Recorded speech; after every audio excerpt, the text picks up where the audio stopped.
Merci Madame la Présidente.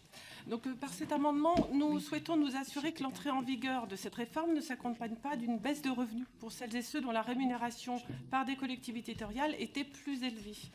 Les collectivités territoriales étant libres de fixer le niveau de rémunération qu'elles versent aux AESH, certaines d'entre elles versent des rémunérations aux AESH supérieures à celles que versera l'État après la réforme.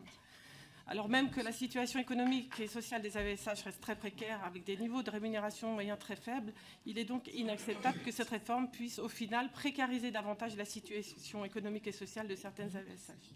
Donc le but de cette PPL n'a pas pour vocation à améliorer leurs conditions de travail. Il ne faudrait pas en plus qu'elles baissent leur salaire. Vous avez bien compris que pour nous, les heures de temps périscolaire devraient être considérées et rémunérées comme des heures supplémentaires. Mais là, on demande juste que les AESH n'aient pas une baisse de salaire suite à cette réforme. Je vous remercie. Merci Madame la députée. Madame la rapporteure, votre avis?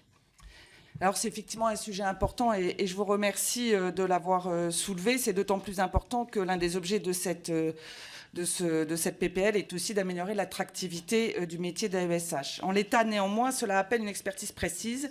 Par ailleurs, l'amendement est perfectible sur le plan légistique. Je propose donc de le renvoyer ce sujet à la séance pour nous donner le temps de l'expertise et je reviendrai vers vous le cas échéant pour rédiger un alinéa qui reprenne ce point.